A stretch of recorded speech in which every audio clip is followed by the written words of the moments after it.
gentlemen, turn your speakers up. It's time for the On the Mark Wrestling Podcast. A podcast discussing all things AEW and WWE. Oh yeah! Let's meet the hosts. First, a man hailing from the hub city in Indiana. He goes by @TooSweetKyle on Twitter. The host, Kyle Gagliardi. Enter co-host, hailing from the valley of Lake Tahoe. He goes by @JimTuck89 on Twitter. Jim Tucker. And last but not least, hailing from the cornfield somewhere in Indiana, the full-time part-timer, Ian Garavaglia.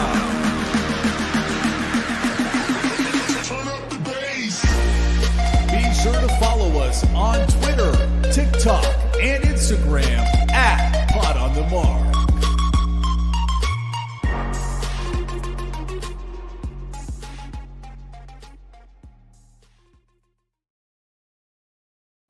What is going on, everyone? You're listening to the On the Mark Wrestling Podcast, hosted by the Marks, for the Marks, and I am your host, Mr. OTM, Kyle Gagliardi. Yes, I'm back from my producing role. Decided I would steer the ship this evening. And as you could tell, we are going live a little bit earlier because it is March Madness, and we're going to have some very special guests joining us. But joining me, as always, is the full-time part-timer, Ian Garavaglia. Ian, what's up, dog? What's up, dog? I'm having a fantastic day. I will start it off before you call me out on it, so at least I'm straightforward. Mr. Ryan Bogus, I am sorry. I am cheating on you just for this one time. I don't know where to find rain besides gas stations, so I'm very sorry. Not sponsored, by the way. It's not even that good. It's an all right. It's very, very sweet, but it's okay. But also, where I bought that from a GNC, actually. Did get some pre-workout, though. So there you go. Met a man. The cashier. We talked about wrestling for a solid 45 minutes.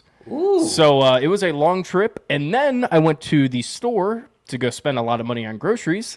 Of course. And then ended up talking to a guy in a Roman Reigns sweatshirt for a good 15 to 20 minutes. Did you acknowledge him? I did not acknowledge him, but he is not my tribal chief. He is just wearing the sweatshirt of the tribal chief. So, yeah, a lot of wrestling talk already today. So, let's might as well do more, right? Yeah, I mean, obviously, we are big sports guys. The guys that are going to be joining us in a little bit love sports as well. So, I'm assuming some of our listeners are probably watching March Madness right now or getting off of work. I know we're usually live at 7, but plans change. So that's why you got to be following us @PodOnTheMark. And, of course, show some love to the Main Event Wrestling Network. We got a lot of good things coming up and happening right now at the network. A brand new blog just got released by Paperclip Mike, recapping WWE Evolve from last night, which I still haven't got the chance to check out. Ian, have you seen any of the Evolve episodes yet? No, I've been pretty firm with my case. If I don't have a lot of time enough to watch SmackDown live, it's hard to throw another wrestling show at me. Like, I mean, LFG, I watched it for a little bit. I need to catch back up. Which is really it was good last week. Yeah, LFG has been very good. I missed one weekend of it, and now I haven't found the time to catch back up. Hey, time to catch back up then, I guess. You got some time this weekend maybe, but who knows? If you're like me, you might be gambling and losing hundreds of dollars, but that's enough talk about basketball, guys. If you want to support the podcast and keep the lights on over here, head on over to the On the Mark Wrestling Podcast.com. You see that tapestry behind me? You see this wonderful Main Event Wrestling Network crew neck? You see that OTM hat that Ian is wearing? You too can get yourself some merch at the On the Mark Wrestling Podcast.com, and all proceeds go directly back into the production of this show. We're not pocketing anything. I'm not putting it on any money line parlays. It's just keeping the lights on here at StreamYard. So go on over there, check out all the great merch we have to offer. And Ian, we are still climbing. We are on the road to 500 subscribers. So if you could just tell one friend, maybe two friends, I don't want to steal the shtick from the junkies every time. So maybe tell two friends about what we're doing over here, and we can get to that 500 mark. Can our new tagline just be go to your local GNC and talk wrestling to the cashier?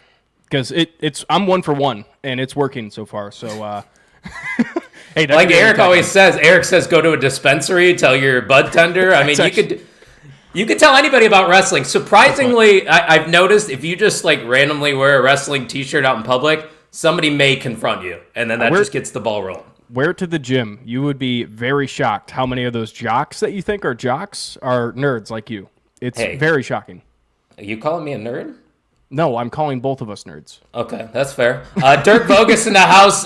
Great name, by the way. I hate this comment. He said, boiler up. Oh, yeah, you know what? Congrats on beating High Point. Don't even play the video. I'm not even going to play the video for you, Dirk, because you put that Purdue propaganda in here. We don't support Purdue. We support Indiana, and we support Notre Dame as well, which I believe one half of our special guest that we are about to bring in right now is a fan of the Fighting Irish. Ladies and gentlemen, it is the host of Between Two Beards who will be celebrating their 200th episode right after this. Gentlemen, how are we doing? Nice to see you. And to think, I was just about to leave because you called us nerds for wearing wrestling t-shirts. When you redeemed yourself with the Notre Dame love. Let's go, baby. Yeah. JPJ, how's things going over there, man? We're good. After what I just heard, I'm not going to tell you who I have in my Final Four. I got to hear it now. I have Purdue as one of the teams in my Final Four. Sorry, hate to tell you. Hate to tell you. I don't live out there. I don't care. That's fair. So, you're on the East Coast, right? I'm Massachusetts, baby. We don't care about college sports at all. That's a fair point. At all. But, I did not know that. No, we do not give a. Can I swear? Yeah, you can swear. Oh, yeah. Shit. We do not give a shit about college sports. Besides college hockey, not me personally, like whatever, but college hockey is big around here. But like, yeah, unless like a Boston team is good, like if you turn on Boston sports radio, there will be exactly 0 minutes talking about college sports every week. Well, hey, the Celtics just got sold for $6.1 billion, didn't they? $1 billion this morning. Yes, that did happen. With a B. So, with a B. The largest North American sale of a sports team ever, I think. I wish the Cubs owner would do that. Yeah. And I'm telling you, there's already drama happening over here. Oh, really? Oh, yeah. One of the current owners, not the current owner, but one of the guys in the ownership group was trying to buy the team, and everyone around here thought it was a foregone conclusion. He was going to get it. This guy that bought it today is not that guy. Oh, that guy released a statement, and there was a little bit of saltiness. He said he got iced out. Oh boy, yeah, it's gonna be. He's gonna move. He's gonna move the team. It's gonna be juicy. But apparently, this guy is some sort of business guy that obviously has $6 billion. Yeah, I was gonna say, even if we combine all of our bank accounts, I know we're not even getting a fraction of that $6 billion together to buy a team. But hey, maybe we can buy a wrestling company. Sounds crazy. He could sell that thing tomorrow and make a profit. That's how fast. I mean, the Celtics have to be. Them and the Lakers have to be the two most rich franchises you can buy. 100%. Yeah, the Celtics have the most champion. Like they're one of the two. I mean, where I come from, they are the one. Yes, they are a landmark franchise in the NBA. They're gonna sell for the most, you would think, right? Yeah, it makes sense. But yeah, it is Mania season. The doc is in the chat. Guys, if you want to check out episode 200, Beards, why don't you tell them where they can find you and what you guys got coming up? Well, you want me to do that, or you want? Yeah, you go ahead, man. I'm good. No, I can do that. Okay. So at 8 o'clock Eastern time, if you're still wanting to talk some wrestling and whatnot, we'll be on YouTube at lovewrestling.ca. That's the website. Love Wrestling CA on YouTube. That will be our 200th episode. Goes live at 8 o'clock tonight. Crazy. And we're at Beards on all social media platforms. And you guys started, what, a little over 4 years ago, you said, right? This year will be 4. So we're a little a couple months. We're a couple months away. Yeah, Mania time into like early May is when we May 13th of whatever 4 years ago was 2021. 2021. Do the math yourself at home. I don't want to do quick math like that. We're a little older than you guys. We started in 2019, but Ian wasn't around, so Ian's kind of new to the block over here. But that's true. Boys, we had some exciting things go down this Monday. More specifically, the promo from John Cena. Now, a lot of people had a little speculation about how John Cena would be presented as a heel. Would he have a new theme song? Would he come out to new gear? But Pluggo, we got the same John Cena wearing the red shirt. Didn't really acknowledge Stu at all, which was crazy. But Talk to me a little bit about how you felt about the presentation of John Cena here. I mean, am I surprised a little bit? But I guess that's what he was going for. I mean, he's like, look, you ain't getting nothing. I'm still going to do me. I can't stand you guys. So I was like, okay, John, I see you. I'm with you. Because, yeah, it would have been an interesting vibe if he would have switched into new gear, new music, all that kind of stuff. Instead, he's like, take it or leave it. Right, and if I thought there was a chance that he would bring out, I don't know if you guys have had the chance to listen to it, but like his old album, the Bad Bad Man song that was going viral. People would have loved it though. That would have had a vibe, but I love that too. Go ahead, JPJ. Well, I was going to say, I think what he just said, I think if we would have got a new look, if we would have got new music, I feel like a lot of fans would have been down with it. And that is not the vibe they want for this Cena heel turn for however long it lasts. Like, they want us to boo the shit out of him. They want us to do the John Cena sucks chants. And how you do that is by keeping him the exact same. That poor kid. Yeah, and they did that. And like when you dive into what he said, his whole promo was, hey guys, like, this is who I am. This is always who I've been. Like, I'm not the one that caused what happened. Like, you guys are. I didn't change. You guys. I didn't kick Cody Rhodes in the nuts. What the hell? Yeah, right. Wait, what? What's none of that? What are you talking about? Yeah, and then when you dive into the substance of what he said, it made all the sense in the world of why he didn't change a damn thing. Because, according to him, and I don't think he's terribly wrong, it was us. Yep. Yes, not specifically me. I was always one of those guys that was cheering John Cena instead of being the male audience that goes, Cena sucks in the crowd. I'm a mark. I'll ride or die with Cena until I die. You ain't going to gaslight me into thinking that was my fault. Oh, you were the Cena sucks guy, huh? Oh, Yeah, how about this, John? Don't suck. Not my fault. You suck, brother. That's on you. That's a fair counterpoint. Ian, before I get your opinion, Doc says he's been vocal. He's never been a Cena fan, but he appreciates this heel turn. He was bummed to see the Fruity Pebbles shirt, but the reasoning was a nice touch with his reasoning to turn heel. Anything to add to that comment there from Tony, Ian? The only thing that I want to add is, how the hell have you never been a Cena fan? But anyway, that's all I had to add for that comment. But yeah, he also went on to see that Cena is trying to be the heel where he's a cool heel. He's a heel you always want to boo because he feels the fans failed him. Interesting reason to turn heel. It actually does track. JPJ? I was going to say, I don't think we have the full reason yet, though. We don't. See, in that promo, he didn't mention The Rock once. He didn't even really reference Cody until Cody came out and he just called him kid. He didn't talk about why he aligned with The Rock. He didn't talk about why it was against Cody. That was him talking to us. That was his breaking up with us.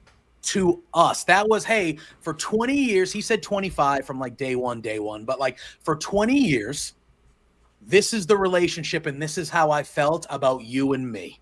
And that's what that was on Monday. That was his address to the fans. And now we have another month where we're going to understand why he aligned with The Rock of all people, why it was Cody that, so I don't even think we're even near the full depth of what this is going to be. That was just him talking to us, like the fans. This is why this show has been so successful for so long, is because he's so logical. And I'm like, I couldn't see you on Monday, and now I can't hear you because you just broke up with me. So sorry, John. On to the next one. I ain't got time for this shit. Your boxes are packed. Get out.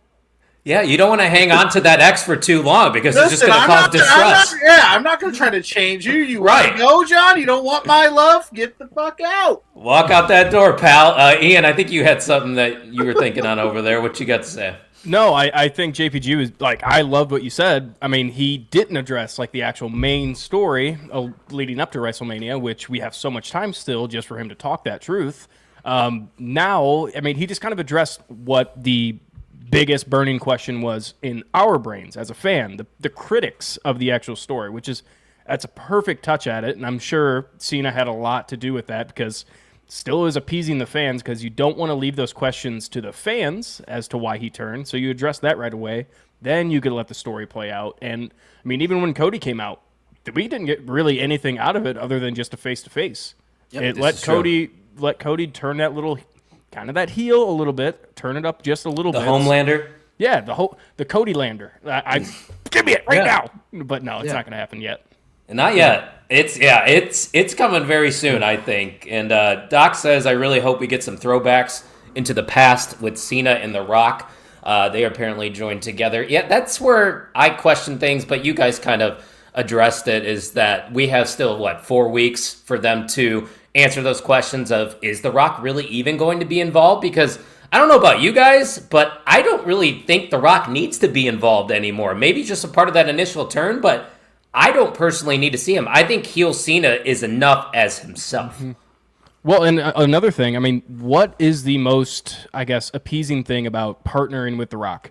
I mean, just as a wrestler, from a storyline aspect, is he has famous. Yeah, he has the money. He has the money to just skyrocket you into the main event for WrestleMania. John Cena got that. He needs no ties with The Rock. Doesn't need to speak to him. Doesn't need to have a promo with him up until WrestleMania. If we don't get anything with The Rock, which I'm sure we will, obviously, it's going to happen. I wouldn't even be upset if Cena and Rock showed tensions between each other. They don't have to like each other. Cena, yeah, it's all about business. Exactly. Perfect. Yeah, and that's what it is. Cena did what he did to get that 17th championship. That's exactly why he did what he did. He wants to main event WrestleMania in his last WrestleMania, and he wants to break the record in his last WrestleMania. And also, fuck Ric Flair. Yeah. Well, yes, 100%. Also, F them kids, because he made a kid cry in the front row. Good. Good.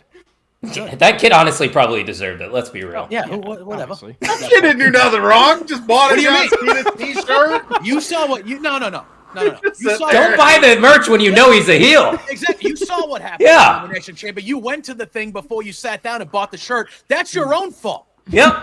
So cry some more, you little kid. That kid didn't know.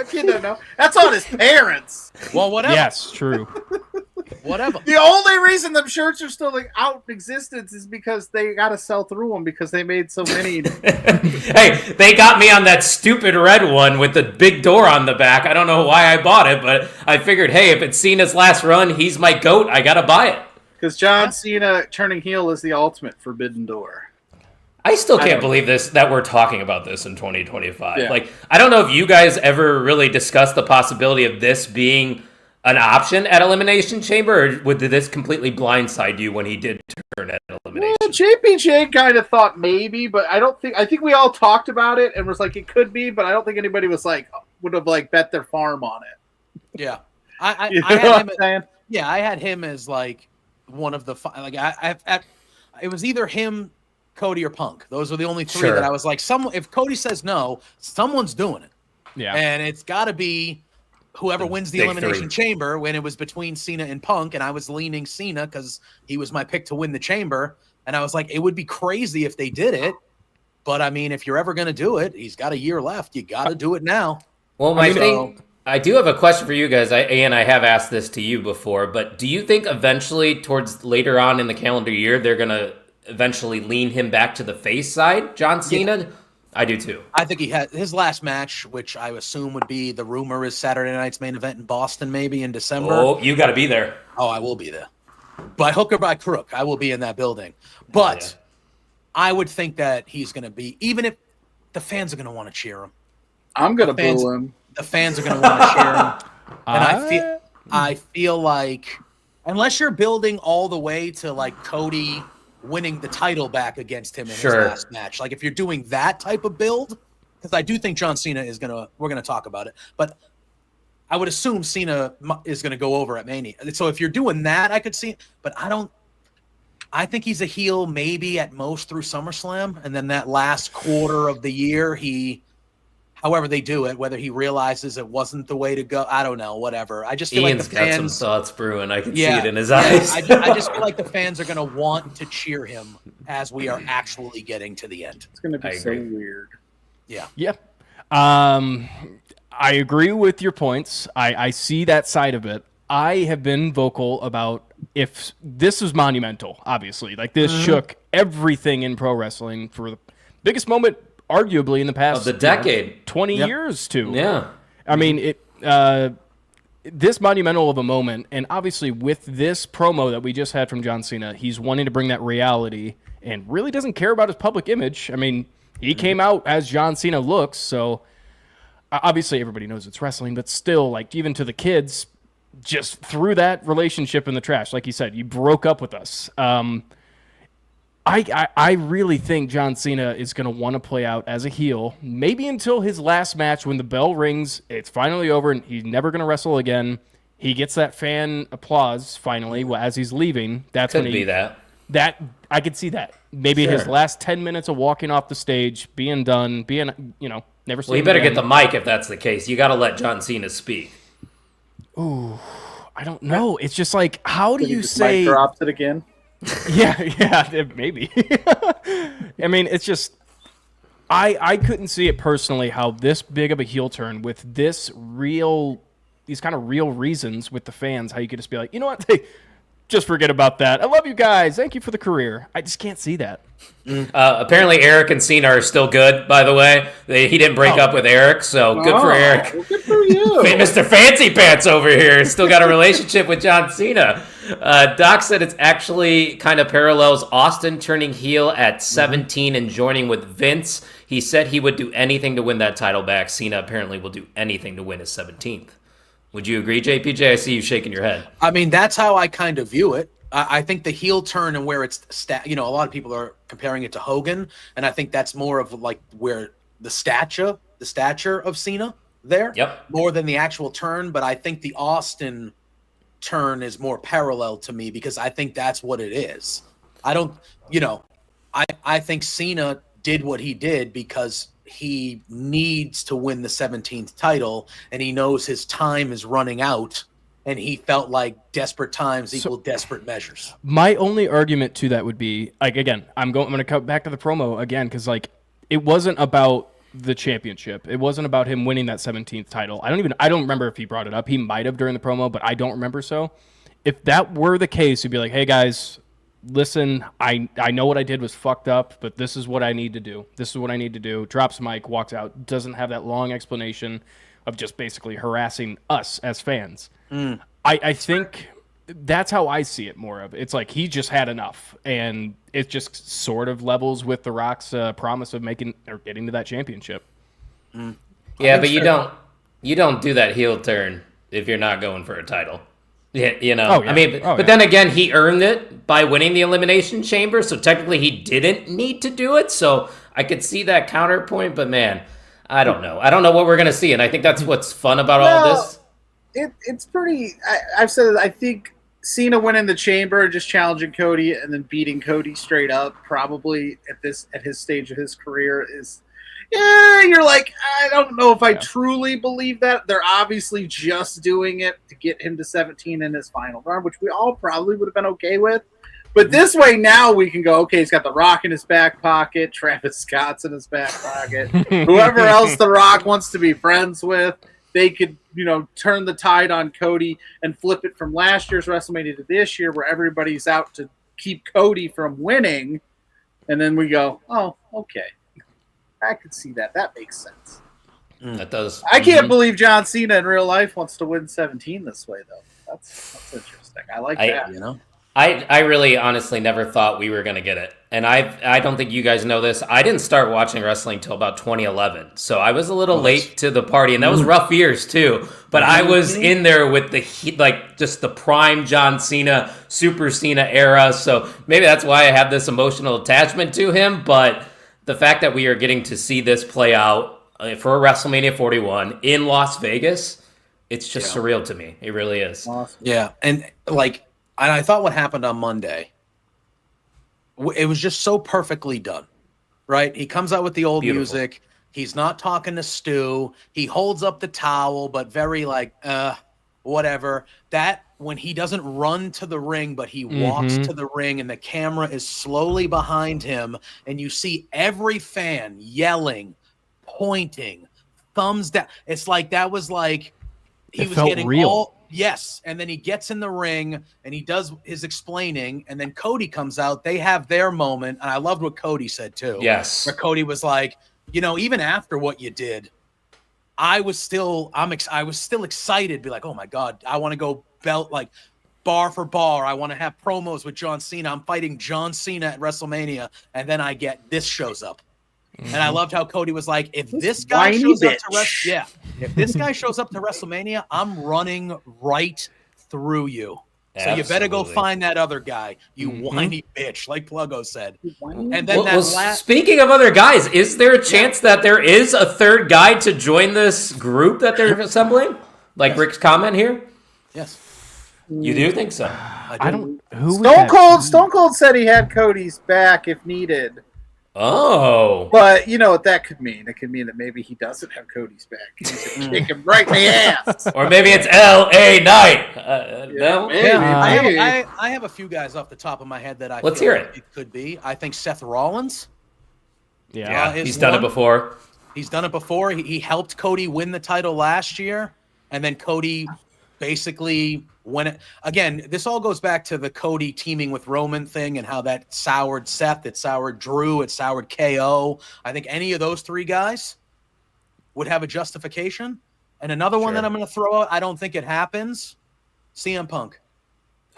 I like that. I that's the one name that I actually like, because how much more can you do this kind of face CM Punk thing unless I mean, you have Cena, you have the Cena feud, there's that, and they've hinted at that. So that's the only counter argument. Can I ask, why would we want to help Cody Rhodes retain if we're CM Punk and Seth Rollins? Wouldn't you rather see him lose and pick off a old-timer? Old-timer? Yeah, why are you trying? Why are we helping Cody again?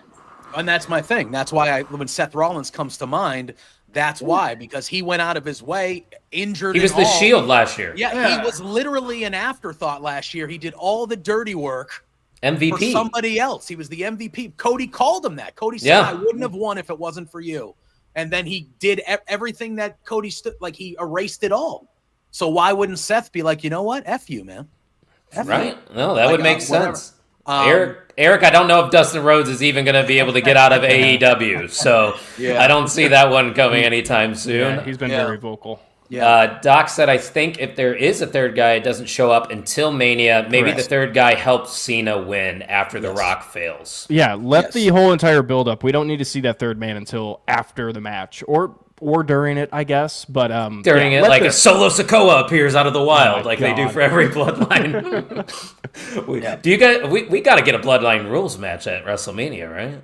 With Fatu and Solo. Somebody. That's where it looks like maybe. We'll see. We will. It's not on my list once we start going down the build to these matches, because we spent a lot of time talking about Cena's promo, but that's how big this promo was. It was an impactful heel promo, arguably one of the best heel promos you could have had, and not a lot of people saw it coming from John Cena, so kudos to him. This is going to be a fun few weeks leading up to his match against Cody Rhodes. My only critique is, why are we still using old John Cena renders for the match card? That's fair. That's fair. Good point. Me nitpicking here, But let's. He's too heel. He's too heel to take pictures backstage, man. I was about to say, what if he just ended up using no pictures, so it's just nothing on one side? He doesn't like that joke. He doesn't like that joke, Ian. Don't bring it up. My favorite joke. Yeah, that always lands, right? Like when you make a Cena joke around anyone. 100%. New Day to Cena, you took our heat, bro. The New Day turned. Yeah, that's another topic for another day. Yeah, we won't get into LWO and New Day today. Let's talk about some of the rumored matchups that are going to be happening here at WrestleMania 41. Most of these are unofficial, but the writing is on the wall. Let's start with this one that is kind of controversial. Damian Priest versus Drew McIntyre. There's obvious history here. You go back to last year's WrestleMania with the cash-in from Damian Priest on Drew McIntyre since he was distracted by CM Punk. I get why they're revisiting this, but JPJ, there's something about it that these two styles, to me, are very similar to where I'm not very excited for it, and especially now that there's real no stakes to it either. Yeah, I mean, look, I think these two will have a pretty good match. I mean, they're both really good. And I do think the backstory of Priest being the one that cashed in on Drew last year, I think is enough to build the story. But it feels like to me that both these guys, but specifically Drew, after the year that he had, it feels like he should be in something bigger than just kind of a Yeah. throwaway one. And that's not a negative towards Priest. I very much like Priest. I'm not viewing it that way, but it feels like McIntyre deserves a little bit more than that when it comes to Mania. I thought he was the standout performer in the company last year. And to kind of just have a middle of the card one-on-one match not for a mid-card title, not with any stakes. It feels a little lackluster for both of them, because I thought Priest was a great champion last year too, but it really feels lackluster for Drew. And I'm just kind of like, it'll be fine, but it's just one of those matches I don't really care about either way. To be honest. And it looks like Doc agrees with you. He said not interested in the feud, but I think it'll be one of those matches that exceeds expectations of a lackluster build. And Pluggo, the build really has just been backstage attacks for now. Obviously, it's a heated rivalry brewing here, but how have you felt about the build to this one? I mean, what a difference a year makes, huh? They're both in the main event title pictures, and like JPJ said, Drew's been doing some of the best work of his career. And I don't know what it is about that guy, but they just will not pull that trigger with him and give him that proper run. And I know that they keep doing it because they're just it just keeps eating away at Drew. But at some point, there's gonna be nothing left to eat away at the guy. It'll be a fine match, but maybe they got some time to get us invested even further and give us some more reasons why they want to do it outside of just the cash in last year at Mania. Right, and that's a good point too. Like, we are still 4 weeks out. Our opinions could drastically change in a couple weeks. We are still a month away from WrestleMania, which is weird that it's during Easter weekend this year. Yeah. Did you guys notice that? Yeah, it is. This Easter weekend. is Pluggo's birthday. Oh, shout out look at Mrs. that. Pluggo. I think it's On also 420? Night 20. Well, Yeah, 19. 420. 19. Easter, Oh, the 420. 19th. Birthday weekend. Last year it was on our anniversary, and she was sweet enough to let us go out during the day and watch it at night. This year, she's like, I think I'm going to go do something with some people on my birthday. If you want to stay home, by all means, you can. Said, There's basketball on, or there might not be actually then. No, never mind. I'm thinking too far in advance. But Ian, how have you felt about the build to Damian Priest versus Drew McIntyre? Yeah, I mean, again, another one of those matches. I think I talked about it before. It's like, you got to sell it to me because I really don't care. Just from a on paper standpoint, it's like, cool, awesome, I guess. But yeah, it's just okay.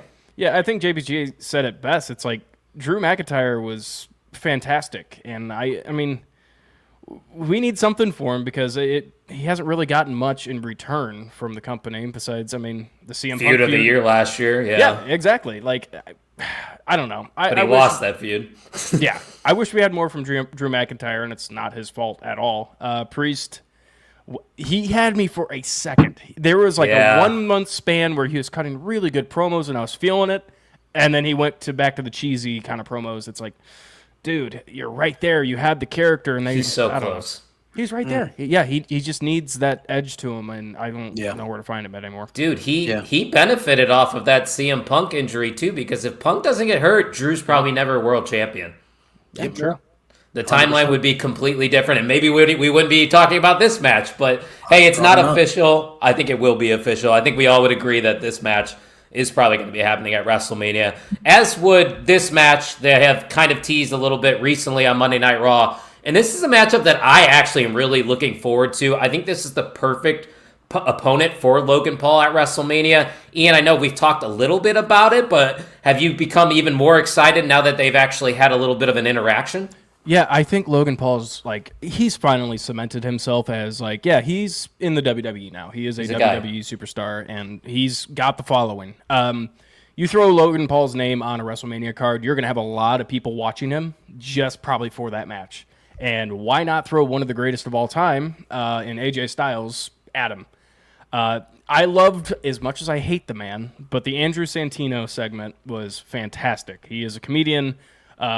Absolutely cannot stand him in real life, but again, something about these people that are pricks in real life are really good on WWE. Being pricks on TV, wow, that's hard. No, yeah, he was a face, and I'm like, oh yeah, go Santino. And, but no, I'm excited for this build. I wonder what is in store for AJ Styles, because obviously I think we're all on the same page. He probably will go over, much like every Logan Paul. You think Logan would win? I think Logan would win.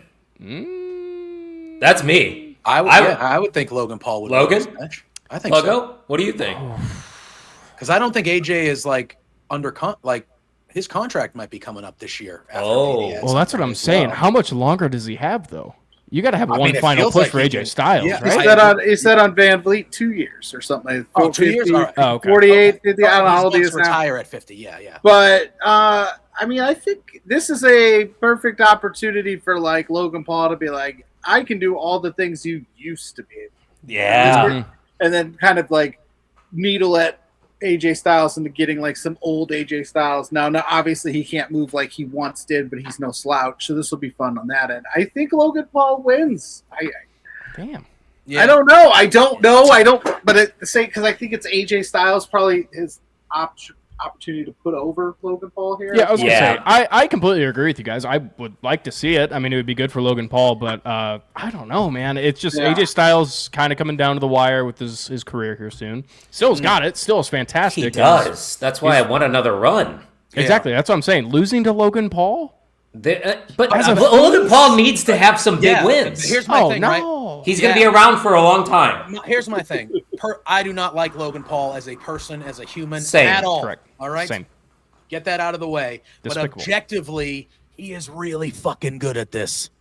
Really good at this objectively. Like you can't you're just being a hater if you're objectively saying he's not. He's good. Yeah. He fits the role. And if he's a full-time guy, which it feels like he's committed to himself, and from everything you hear, he's showing up, he's doing the work, he's a full-time guy. Guess what? Because of the following, because of who he is, he's going to be a main event guy. That's who he is. He's a top of the card main event guy because he comes with that. 100%. And you don't get to keep him in the main event if he's just doing the flashy fun shit, but he doesn't win any of these matches. His biggest win's probably Ricochet. Sorry to cut you off, but that's probably his biggest win, right? Yes, exactly. I like AJ Styles, one of the greatest to ever do it. Who does a win at WrestleMania help more? A year from now, 2 years from now, Logan Paul saying I beat AJ Styles at WrestleMania, or AJ Styles beating Logan Paul. AJ Styles, this match is going to be ridiculously good. AJ Styles had the best match at WrestleMania with Shane McMahon.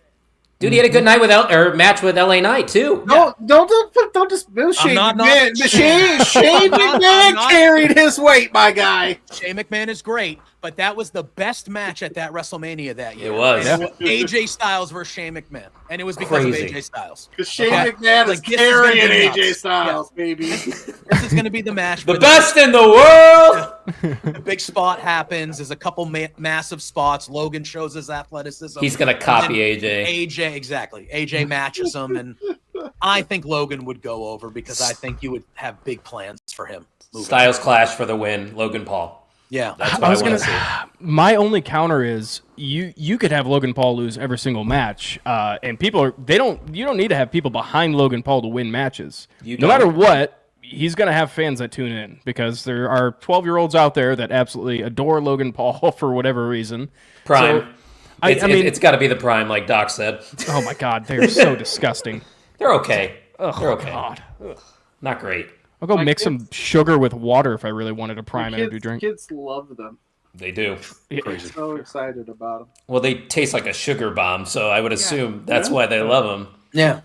But hey, let's go to the comments here real quick before we move on. Doc said, I truly think this could be the match of the night, whichever night it is on. Paul has had amazing matches at each WrestleMania he's been in, and most matches of his in general. Really looking forward to this. Yeah, Tony, I totally agree with you. And Bill, yes, we are early, and you're late. Sorry, Bill, that's our fault. No, it's not your fault. We said we would work around you guys, and that's what we're doing, and we're having a good time doing it. Bill Moss said, wore my OTM hoodie to and from work today. Hope it didn't get dirty, Bill, but appreciate you, brother. Eric said, I would have thought it would have been AJ versus Braun. Yeah, they did tease that, didn't they? They did, yeah. Yep. What is Braun Breaker's match going to be? A multi-man probably? It's going to be, I'm calling a ladder match. It better be You think so? Oh, yeah. 6-man, 5-man. Let's get a lot of guys for that title. Make that title feel special because it does feel special right now. Yeah. I don't think he's an outsider anymore, though, Eric. I think I think Logan Paul is not. Mrs. Mrs. Pluggo. Hi, Mrs. Pluggo. Everyone say hi to Mrs. Pluggo. She's the one with the surprise for episode 200, right? Yes, yeah. I don't know what it is, but I'm worried. I guess I'm gonna have to tune in and find out. Yeah. She's just gonna punch me in the face while I'm on screen. I would You know what? I'd pay you $5 to see that. I'll Venmo you that. All right, deal. I'm not like I want to see you get punched. I just think it would be good content for you guys. And $5 is $5. Right? That's my excuse every time. I tell Ian all the time, $20 is $20. I'll do anything. But hey, we got a couple more matches to talk about. Oh. And there goes $20. Yeah! Oh, no! I'm the captain now. It's our show now. Let's move me back to... No, don't touch my screen. God damn it. Let me control my thing. Let's go. We gotta crank through some of these matches here. I don't want to keep these guys too long, and I got more bets to lose. CM Punk versus Roman Reigns versus... I put CM Punk twice on this list, as you can see. Obviously, I botched that. A big fan of CM Punk, but the rumored match, CM Punk, Roman Reigns, Seth Rollins. The writing's been on the wall for a little bit here, Pluggo. I think we kind of saw this one coming after the Royal Rumble. How have you felt about Roman Reigns' return, and is this actually going to be a triple threat, and what is the favor of this whole Paul Heyman situation? Well, that's just it. I don't know what the favor is. That's what I was going to say. I need to know what this favor is so that we can... I mean, granted, you put these three guys in a match. I don't think I need much, right, to be like, this is going to rule. But if you tell me what that favor is and what was going on in that cage that caused Roman to snap, and then we're cooking with some gas. That ending to that steel cage match 2 Mondays ago was fantastic. Beauty. Well done. Obviously, we know Punk and Rollins absolutely hate each other. Roman getting involved. Oh, feel the pressure now. Well, you better come correct, Ms. Pluggo. Don't screw up. No, I'm just kidding. She's usually pretty good at this kind of stuff. So yeah, I'm all in for it. I'm all excited for it. I think it will happen. I don't know where you put this thing on the card though. Yeah, like, is night one. Main event. Night one main event. It has to be, right, JPJ? It just has to. Roman is in it. It's a main event. So he can break that record? Nah, it's just the way. Yeah, maybe. He hasn't broken it yet? I think he's close, right? Does Hogan still have him by at least one or so? Oh, yeah. Hogan probably has maybe. But I feel like this is night one main event.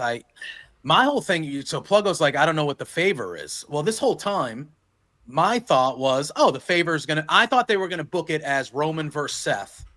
Yeah. And then Punk's favor would be, I want in on the match. Me too. But what they did with the cage match last week, I think that everything that went down justifies this match being booked on its own just because of what happened now. So I want to throw this out to you guys. Yeah.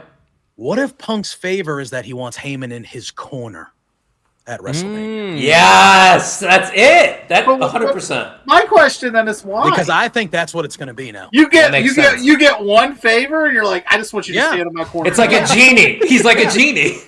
Yeah, I want you to stand in my corner for a match that I could win without you that has no stakes to it.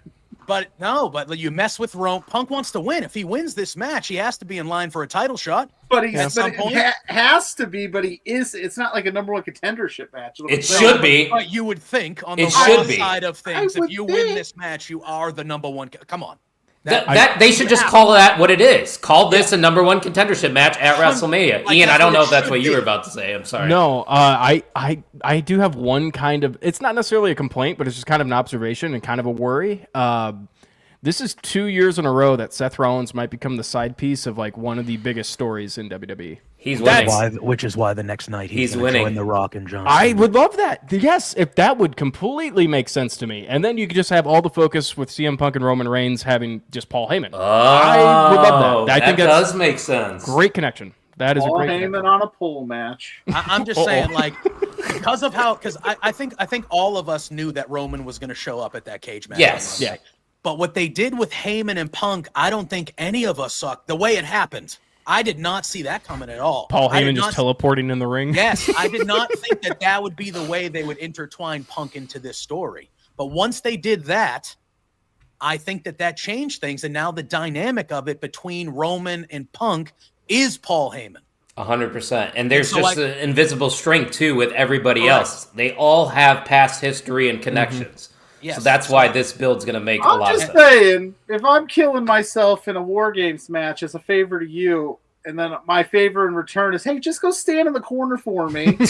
Or this. Just I mean, I don't know. What else could he ask for? Exactly. I don't know, but I feel like it's got to be a little bit bigger than that. He's going to hand him a gun during the match. You can't calling it just- right yeah, now. what is it, Arn Anderson? You can't just make it. You can't make it a title match unless the favor is I No, want I to be didn't the main say event. that. I night didn't one. say that. Like, so Punk can have his main event. I guess you That could say, doesn't- hey, but that's not. I think that Heyman in the corner is better than that.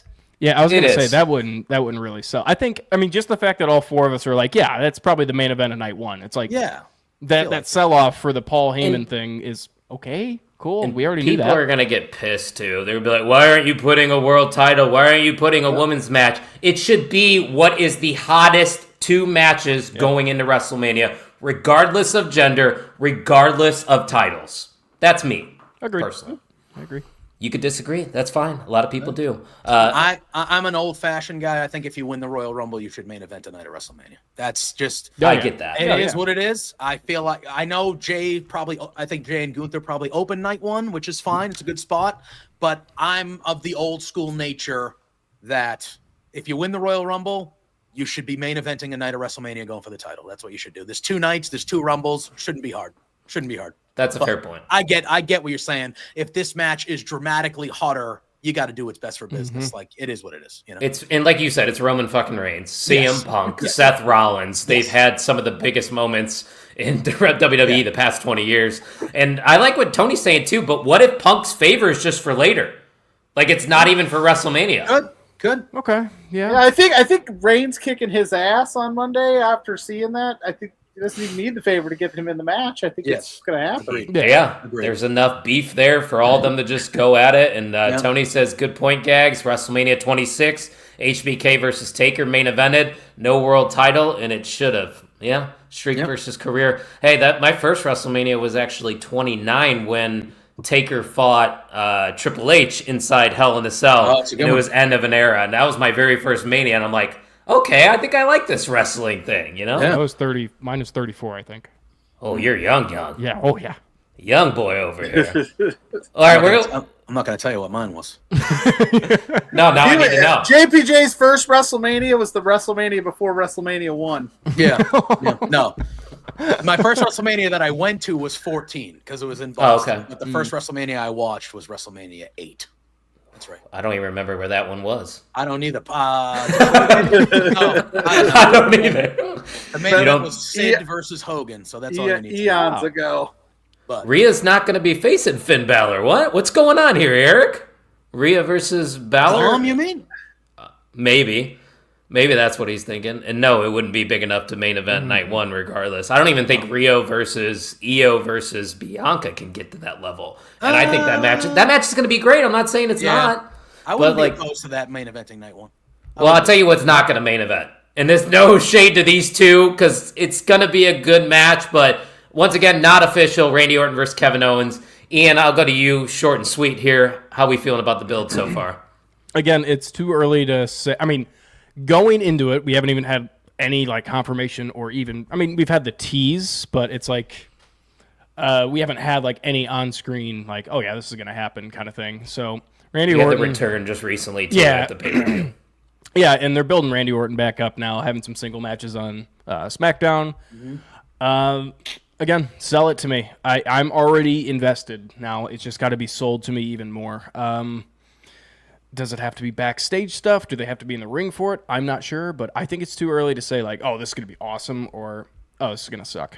I'm in the middle. The punt tease is nice. Yes, I agree.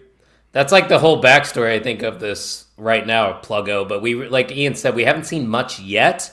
But are you sold at this being the right match for Kevin Owens at WrestleMania? Yeah. I mean, it makes sense. I wonder what we do with Sami Zayn at this point. That's what I'm wondering. Because that's what I would have wanted. But if you're going to give me Randy instead, that's fine too. Because technically, Sammy and KO had their unsanctioned match at where was that? Elimination Chamber. Chamber. Yeah. See, I already forgot all about that. So yeah, I mean, if Randy Orton's going to go back to vintage Randy Orton and go to those depths to beat this new version of KO that I think we all enjoy, it could be a great time. Yeah. I wanted KO and Sammy again at Mania. I would have loved it inside Same. Hell in a Cell. I think that would have been a great. It's one of the only match types we've never seen them do. I feel like after the unsanctioned match, Hell in a Cell, one final blow off for like a long time. They avoid each other afterwards. I think that would have been cool, but obviously fighting Randy Orton at WrestleMania is never a bad spot for anybody. No, Ian, I think that's something you wanted, didn't you? Hell in a Cell with Sammy and KO? Yeah. I think, I mean, even still, I think it has the legs to happen. I mean, you can make it a triple threat. Yeah, I mean. 2 nights. Yeah, it doesn't. I don't think that was a one-off thing. I mean, it just showed like how good they could be, and when they take it to that extreme levels, it shines through. You can obviously feel the emotions in their wrestling, which is peak. That is peak wrestling right there. So they could extend it for however long. I mean, they could end up having a death match, and then the next week have another great match. They don't play by the rules with the whole like, Hell in a Cell's got to be the blow-off. Then they won't talk again. Unless it's killing the demon character, which we won't talk about that here. I was at that WrestleMania. Oh, cat's on the screen! Here we go! The debut on OTM! Who's that? Mustache? This is Lou. This is King Lou. King Lou. We call him Lou around these parts, but yeah, this is him. He's hopefully named after Lou Brock. He drop kicks the door open. He's named after King Louie from the Jungle Book, actually. So okay, that's why. He just be coming in all the streams. Yeah, but he's my dude. He's my dude. He's gonna chill right here. I'm gonna pet him while we continue to talk. Lou, what do you think about? What do you think about it? Cartoon villain myself. What are Lou's thoughts? Yeah, what are Lou's thoughts here? I mean, he heard we were talking about this, and he was like, you didn't see him drop kick the door. That is true. See, look, even the fans are excited. A Lou appearance on OTM gets the people going right there. He's the real star of the show. People don't come from. Look at the foot. You see the foot here? This is the foot. Yeah, they don't come for me. They come for him. You know. Fair enough, man. Absolutely. We got a few more matches here. These are actually official. Well, this one's technically not, but we know it's going to be. We kind of alluded to it already. Io, Bianca, Rhea. A lot of people seem to be frustrated, or I shouldn't say a lot. Some people seem to be frustrated that it's not Io versus Bianca or Bianca versus Rhea straight up. I think all 3 women deserve to be in this spot. And I think this eventually is going to lead to a Bianca Belair heel turn, which, Ian, I know that's something we talked about, but guys, I don't know if you've discussed that on your show. That needs to happen ASAP. Mm-hmm. Mm-hmm. Yeah. You want to go first, bud? Sure. How are we feeling about this? No. I like it. I like all 3 of these women in this match, so I'm excited for it. I love that Bianca and Rhea are using Io as like kind of an afterthought. I will say I do need I know it's Rhea, and I know she's a badass, and I know she can do whatever she wants, but I need a little bit more explanation how she could just sign her name on a that's a legal document that does not have her name on it. It's a match. Well, who was on commentary? They brought that up. They're like, I just want to point out this is not. Yeah, like I need to know why she could just do that and make it official, and then she's just in the match while other people had to win elimination chambers and Royal Rumbles. I get it, it's fine, but it's gonna be good. I like the idea of them thinking about or kind of like dismissing Io Sky. As not credible, and then she's going to come in and steal the damn show, and they're going to be like, oh, maybe we should have paid attention to her. And she's standing up for herself now, which is great to see. It is. Yeah, I love it. I love this. I love everything about this. When Bianca won the Chamber, to me, in the company, Bianca versus Rhea is the biggest match that they have. Totally that we haven't seen proper yet, one-on-one. They have a history, obviously, but it's the biggest match they have. That match is a Mania main event worthy match. And I was afraid that we were jumping the gun a little bit, and we were doing it a little bit too quick. Like, I feel like the build for this should be very long, so I'm glad they turned it into a triple threat, because I think then this sets us up for a year-long build to get to Rhea versus Bianca one-on-one main eventing one of the nights of WrestleMania next year. And I think 100%. that's what we do. And I think you just wrote it in the chat. I expect Bianca Belair to win this match, and I expect it to be a heel, either shortly after or even doing so to win this match, because there is a lot going on with Bianca, and I think we've seen enough attitude changes already and just out of character things that Bianca has done since Chamber and since. Yes, I think we're in for a massive heel turn with Bianca and a champion heel turn. You got my wheels turning here. So if Bianca were to win, let's look over on SmackDown. Who's the tag team champions right now? Street Profits. What if we brought them together and just did the damn thing and ran with it? Why not? Yes. I would be more than down with that. I would be more than down with that. You notice ever since everything Bianca's worn just black, just all black. Since she's mourning the Jade- loss of her friend. Yeah. Well, she was in the ring with her friend, and she was, I just Naomi and Bianca have worn all black since Elimination Chamber. Jade has wore all white since Elimination Chamber. At Elimination Chamber, Naomi and Bianca were wearing all white. And when Jade came back, she was wearing all black. I just think there's like little things like that tells me that I don't think a part of me thinks that Bianca was still the one that was behind it. A part of me does. Even though Naomi admitted it was her, I don't think that's the whole story. Agreed. And that's where I'm at. There has to be more of a blow off for that story other than just that thing at Elimination Chamber, which that moment was awesome. That was an awesome return for Jade. Yeah, that was fantastic. There's still more to capitalize on the opportunity. So I agree with you. I still think Bianca is not escaping, because that was one of my biggest critiques was with Bianca winning the Elimination Chamber was how the hell does she escape that entire situation with Naomi and Jade? Like, that's a big story going into, I mean, we kind of already knew is Naomi or Bianca. Let's have it be both. I mean, we're showing signs already of heel Bianca and also heel Rhea, which I am there for. Make it an ultimate comeback or underdog story for Io at WrestleMania. Yeah, there's a lot of directions this can go, and like Ophelia's saying, Naomi also said she did it for Bianca. I did it for The Rock. I just feel like, Bianca. First of all, during that, Jade didn't even look at Bianca once, and Bianca did a great job of selling in the pod. She was amazing during that, but Jade never even looked at Bianca once. It was just boom, boom, boom. And when you look at it the other way, like, didn't that just make Bianca's job at winning the chamber much easier? She only had to go through 4 other girls instead of 5. Right. So I just look at it kind of from those other angles, and it's like, I just think there's more to it. More to it. It makes sense for Bianca to be involved. Eric said, did you guys see Liv is missing Mania? Does that mean she's injured? I have not seen or I think anything. he means, like, do you think it's going to happen Oh, at WrestleMania? No, there'll be a tag match of sorts, I would assume. Yeah, you have to put the women's tag on the card, right? Tag showcase. Get some NXT girls in Nikki there. and Alexa. Yeah, could do Could do that if you wanted to do that. Piper and Alba, maybe? Yeah, get Chelsea Green somewhere gold in her cabinet. I'm down for that. She's awesome. Well, what isn't she? about? Yeah, I was gonna say, what about the other 2 that are with her now? You could do Piper and Alba. Yeah, that's what I just said. Yeah. Piper and Alba. What you? Well, you got to watch the Soju, APJ. I know. And then, no, I was thinking about it. Yeah.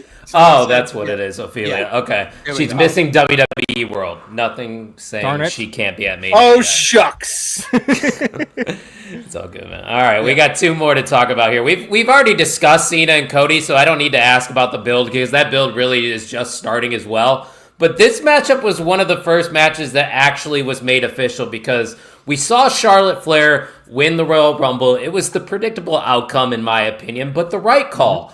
And Tiffany Stratton is somebody that we have been somewhat critical as of late, just based off of her really trying to establish herself as a champion, because ever since she got that belt, the promos for me haven't been the best. That Trish stuff was kind of just like a weird detour on the road to WrestleMania, and then we're right back into the Charlotte stuff, and it's just them brawling similar to every other feud happening on WWE television right now. It's like, all right, let's have a brawl, let's have people try to mix it up, and that's it.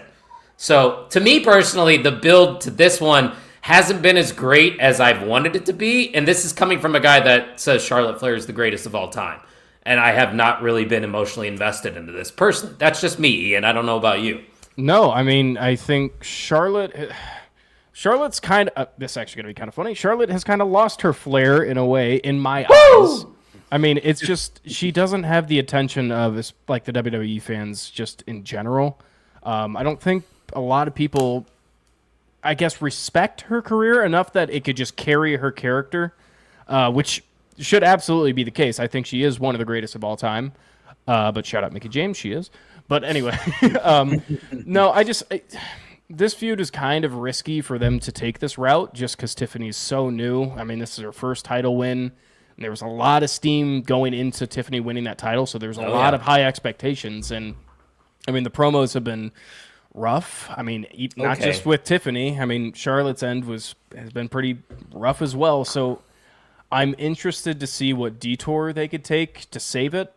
There's not much I can add to it, sadly. Great Brown Hope said Charlotte puts over Tiff, moves on to the tournament. Best. Tournament the U.S. women's division with a 2-year-long reign. I'm telling you right now, Charlotte Flair is going to beat Tiffany Stratton at WrestleMania. Oh, and Tiffany will take the title at SummerSlam. You want people to get behind Tiffany and get more heat on Charlotte. Have Charlotte win. People are going to be pissed. They're going to give her go-away heat, and Tiffany's going to get more fan support, and the road to SummerSlam is just going to be even a better journey. That's just me.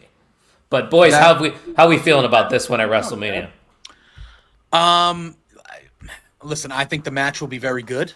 With these like two. Tony's saying, yeah. Yeah, I think the match will be very good.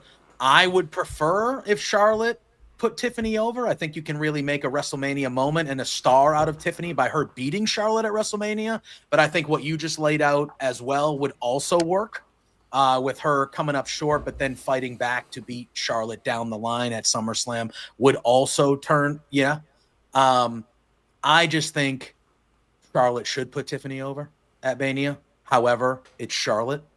So I would expect Charlotte to probably win the title more than that at Mania because I think for good reason, because she is one of the greatest of all time, and she does get too much hate. Yeah. Dude, think we could have two of the most hated people that win championships at WrestleMania 40 with Charlotte Flair and John Cena. Could you imagine the internet? Yeah, 100%. Putting them young upstarts over at WrestleMania. You know, they got a promising future. Both. It's because Tiffany is a natural heel, and they are trying to put her over. So she's still trying to figure that out. Good and point. she's getting better about it. And then on top of that, Charlotte came back, and I think she was expecting some cheers, and she got booed. That first promo, she kind of was clunky out the gate because she didn't expect these people to just dump all over her on her big return back to the ring, and they did. So she's trying to find her footing there. So we just need a little bit more. But again, there's 4 weeks to go. I think they're going to figure it out. The stuff they did on Friday night was a good start in the right direction of like some more heat on it. So we'll see how it goes. But Tiffany, she's got to come into her own as this new kind of baby face of the company, because for a long, she was always kind of off, Nia Jax's little crony or whatever it may be. But hey, we'll see. I got hopes. I got high hopes for this. Yeah, I do too. I mean, the match is going to be great. Yeah, that's good. We like being optimistic around here. That's what we're all about. But, man, I still think the whole time the plan was for Charlotte to come back as a heel. You don't run those vignettes on a yacht, laying out, sunbathing, if you're a babyface. No one wants to root for that kind of person. So I do think eventually that was, the ultimate goal was to just heat her up. But we do have one more match to talk about, but before we do, because I know it's going to be probably a decent discussion, let's go to Tony's comment. He said Tiffany is a natural heel, going off at JPJ's point. She's so young. I think they have tried to push the face run too quickly, similar to Randy Orton in 2004 when he became the youngest world champion. That face run didn't work. Also, I think it was Pluggo that brought up that point. I said JPJ, but Pluggo, I'll give you credit. I pay attention sometimes. It's just a tough situation in general. I'll be really quick, but I think it's just a tough situation in general. Like, you have this up and rising star, and for business sake, you're like, okay, we got to make this. You got to make Tiffany a champion here. Yeah, make her the face that the fans obviously want. And then Tiffany's not ready skills wise, especially on the mic, so it just kind of bites you in the butt, which is tough. Again, Tiffany absolutely deserved the title win. It's just she's not necessarily ready, and that's okay. Nah, she could. I like what Pluggo was saying, though. I think we can get there. We still got 4 weeks for me to be sold on Tiffany Stratton. I'm just saying right now, currently, I am not. And that's just me. And I've been a big Tiffany guy from day one, since NXT. Same, yeah. Tiffany, she has everything you like. She's going to be someone we remember for a long time. She's that caliber. But Pluggo nailed it. She's been a heel her whole time. And now she's about to go into the biggest stretch and biggest night of her career. at Mania defending a championship, and they're like, okay, a month before you're a cookie cutter babyface now. Doesn't help that it doesn't help that Nia Jax is one of the most hated people in WWE. Yeah. Charlotte. So you're kind of like people aren't excited already. Yeah, and so it's a good point. She needs to figure out what kind of babyface she wants to be. To me, I think she really shouldn't have changed the Not at all. She's really cutting. Be that kind of bitch, but just be a bitch to the bitches. Yeah, I mean, she could have done. So the like, crowd gets behind you. They're like, "Well, we don't like that person, so yeah, talk shit to that. Be a jerk to that person." She could have done like the Jade Cargill title run in AEW. If she would have had that kind of character, like you said, that bitch. Yeah, being that bitch. Like today's wrestling has changed. You could have a cool heel. Like I think Tony said it before. Like that cool heel tweener is a thing, and you could do that. It would work. That would be something they could venture into or lean into soon, but time will tell. We do got one more matchup to talk about. This one is it gets the most chatter, I guess you could say, on social media leading up to WrestleMania, and it is Jey Uso. No, not our website. Jey Uso versus Gunther. We all know the backstory. Jey Uso surprised everyone by winning the Royal Rumble in Indianapolis. In the build, it's kind of the same thing over and over again. We see Jey Uso have a match, or he's trying to cut a promo. Gunther comes out of nowhere, chokes him out. I get we're trying to build up Jey Uso, overcome this big monster of Gunther. Ian, I see you shaking your head. I'll let you have the floor first on this one. I don't hate this. I don't hate this build-up at all. I'm invested in this match. I haven't even seen the hate on it, honestly. So I'm kind of shocked to hear that. My timeline. Yeah, that's fair. I was gonna say it's just my concern is building Jey. I would have liked to see this build being the underdog kind of match because Jey is. I mean, that's like the first promo that he had against Gunther was, sure, people know me as the underdog, but I will be the champion. Like that was one of the first words he ever said to Gunther after we made this match official. So I wish they would have ran with that. The squash match this week. Why? I don't. They're short on time. I think that's why that was a squash match. That's at least what I saw. Scary. Sorry, my AEW Cena title just fell by itself and scared me. 45 minutes. That's a bad omen. That scared me. Yeah, I was gonna say, the Pluggo just said it. The opening segment with Cody and Cena went 45 minutes long. Yeah. So I think that probably had some effects on it. How have you guys felt about the build of this one? It's been a controversial one. I think Jey picked. Maybe I'm crazy. I'll ask you guys. Did maybe Jey pick Gunther too early? Yes. Because then it's like it's been this wash, rinse, repeat throughout. And if he would have waited till after the Chamber or something, I don't know how you write that storyline and then maybe make your pick. I don't know. I just feel bad for poor Jey having the Alpha Academy as his backup. He's Otis, Tozawa, you got my back, right? No. But I want to lean into that because I personally think that should be the story they lean into. Is hey, I'm going against this guy who's been beating my ass week after week after week. Where is my family? Where is Jimmy? Yeah. Where is Roman? Where is Sammy? Where are my guys? Because I have the friggin' out, and I love Otis, and I love Tozawa. I do too. But why are these guys the people I have to rely on? Where's Cody? You're here. I did a bunch of shit for you, buddy. Yeah. He leaves when the going gets tough. And I think because again, this build has become stale for me. I'm not going to sit here and say I hate it because I love Jey surprising and winning the Royal Rumble. I think Jey winning at WrestleMania is something that should happen. And that moment, it's going to happen. Yes, of course. And I'm for that. But he's told me the same shit week after week. Oh, he doubts himself. He never thought he could do it. It's the same stuff. I need a different layer to the story. Yeah. And the different layer to the story should be, hey guys, hey Jimmy, I know we're on separate shows, but I've been getting my ass kicked every week for a month. Where are you, buddy? We came out the womb minutes after each other. Come on, where are you at? Where are you? Roman, I know you just came back, but you know how much shit I did for you to keep you a champion? It's just him, Oos. It's just him, Oos. Even Travis Scott left him. He was smoking weed with him, and he left him. Yeah. It's just I think that is what they need to lean in. You're right. On Monday, we have it's A-Town Down Under versus Jay and a partner of his choosing. It should 100% be Jimmy.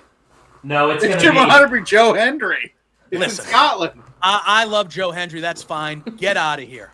You're not at WrestleMania. You get out of here. If it's He's not going to be at Joe WrestleMania weekend. He's going to Maybe. be there. It should be Jimmy Uso. It should be a reuniting of the Realistically, Usos. yes. That's what this should be. And afterwards, when they're going to celebrate, Jay should walk away. Ooh. And then Jimmy's like, "What the hell, bro?" And he's like, "Yeah, where the fuck have you been? Oh, I had an opening in a match you stepped in. Are you know, like, have you not been watching the show? And guys this guy are- literally torturing me. Like, why is the Alpha Academy, who I need to hope come and save me, Yeah. and not my brother? Mid I think TikTok dance. I think that's Hours really. running to the ring. I don't know Oh, if they will. Tozawa, that's nasty. Yeah, I don't know if they will. To me, I'm also getting the vibe that Jimmy Uso is going to win the United States title at WrestleMania. I do too. And Jay and Jimmy will kind of have that moment on the Raw after Mania where they're Yep. both singles champs. Clink I it. get that vibe as well. But I just think, yeah, man, I just need another layer. I can't have 4 more weeks of Jay telling me that he's been doubted his whole. Like, I know that story. You've been telling me that story since before the Royal Rumble. Yeah, I totally I agree need with what you're something new. saying. I need Because something- I'm a big fan of Jey Uso. The Usos are my favorite tag team of all time. Jey Uso, in my opinion, was the MVP of the Bloodline story during the pandemic era because of all the stories that they were able to tell during that horrendous time of the year. But regardless, I think this match is moving towards opening night 1 is what Tony's saying. And I believe it was JPJ that mentioned that earlier as well. I totally agree. And I think that's the perfect start. And granted, this match that I'm going to go way back to is not going to be the similar result. But I think of Daniel Bryan, Sheamus, kicking off WrestleMania 29. Hot. A lot of momentum behind the underdog. And everybody wants to see an upset. Just pull the trigger right away. Make the people happy to start off night 1 of WrestleMania. And then maybe you can end the show, pissing people off. Yeah. Yeah. But hey, we got to probably wrap things up because you guys are going to be leaving us to go start episode 200 of Between Two Beards. So fellas, the floor is yours. It was a great time having you on. We definitely are going to have to do this again sometime soon. Yes. Go ahead and plug away and tell the fans where they can find you. Is that me? Is that yeah, I mean, yeah. You are plug go, and Yeah, I you said are plug plug your go. thing. That's right. Okay, like you said, at 8:00 on YouTube, Love Wrestling CA's YouTube channel, Between Two Beards, episode 200. We're gonna have some fun. Be in the chat, hanging out. You never know what happens on that show.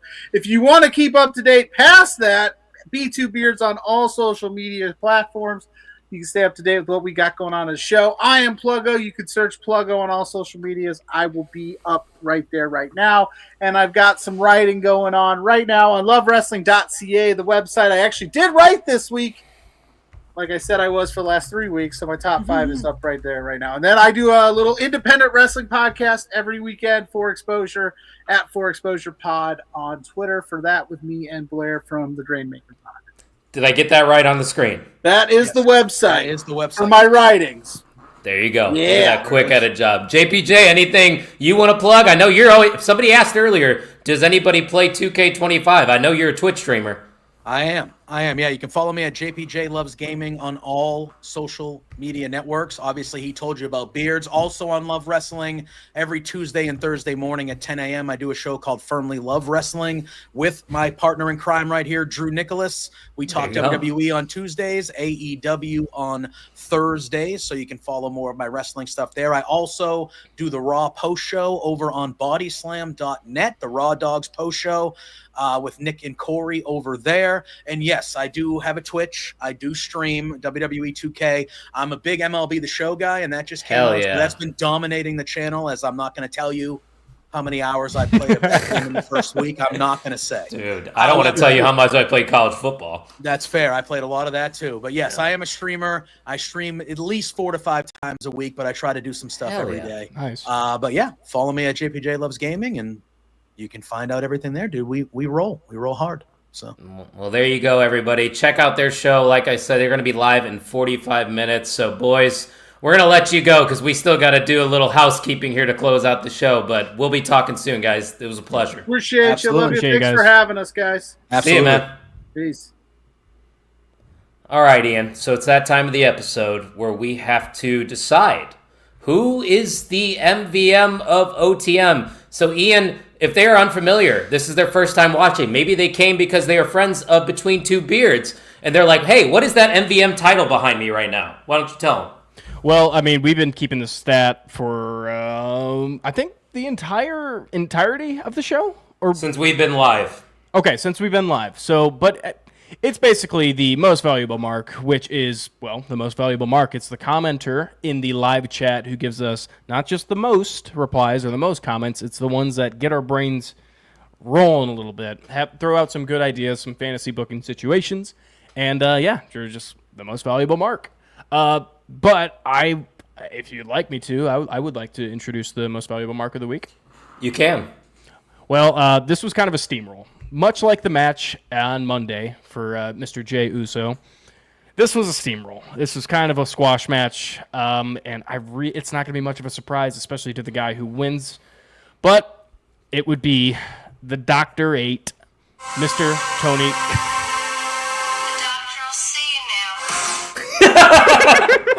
I was wondering what you were doing, and it sold well. Good job. Sorry, when the gag's brain gets going, you gotta deliver. So, yeah, as Ian said, shout out to the good doctor in the chat, Tony. He is the new MVM. I know, guys, it was a weird time. We usually don't go live this early. If anything, we usually are later, like 3 hours later than this. Yeah, so I like this early start. It's really nice. I don't have to go right to bed. I do too, because now I can go eat dinner, have some drinks, lose some more college basketball bets. It's going to be a great night losing money. So, Ian, one last comment before we get out of here. Swoosh. Haha, love that gags. Yeah, you're welcome. The doctor will see you now. That could be your walk-up for wiffle ball if you ever play again. I know you probably are retiring since you live in Alabama. And he also goes on to say, thanks, guys. Fun show, fantasy booking. Glad I got the show. Always a pleasure to see you in the chat, Tony. But, Ian, tell the listeners a little bit about the OnTheMarkWrestlingPodcast.com. Well, you can get basically all your merch. Well, not just basically. You could get all of your merch, much like the retro crew neck that Mr. Kyle Gagliardi is wearing over there, the Main Event Wrestling Network. You can get your Main Event Wrestling Network merch, or you can get your On the Mark Wrestling Podcast merch. Either way, you are supporting this channel directly, and none of that money comes to us. It goes straight back into the program so that we could keep going on a weekly basis. I mean, even if we didn't make money, then we'd still keep going. Well, if I didn't have a job, if I didn't have a full-time job on the side, this podcast would not be a thing. Because like I say all the time, we lose money doing this podcast. We lose money doing the Main Event Wrestling Network. And also, apologies in advance to the Junkies. I know we stepped into their territory tonight. They are usually live around this time. We had to do what we had to do, scheduling conflicts. I'm sure they will understand. But make sure you check out the Wrestling Junkies podcast after we end the stream here. Follow us at Pod on the Mark. And if you want to support the Wrestling Junkies and all the great stuff happening at the Main Event Wrestling Network, you see the logo above Ian's head.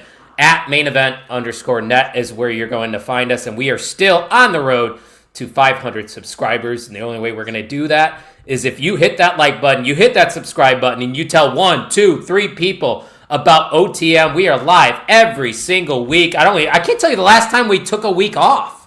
It really has been a while. Since we didn't have a show completely. Right. It might be over a year. That's what I'm saying. Like, guys, if you want a consistent wrestling podcast, we're not pumping out content every day, but we're here every week. And don't forget, guys, show some love to Pluggo and JPJ tonight for episode 200 at B2 Beards on X is where you're going to find their show. They also are part of it. Yeah, go support them, guys. They are great people. We got to hang out with them for a little bit in Indianapolis for the Royal Rumble. But it is a great time to be a wrestling fan, as our co-host Jim Tucker would say. And thank you, everyone, for listening to the On the Mark Wrestling Podcast.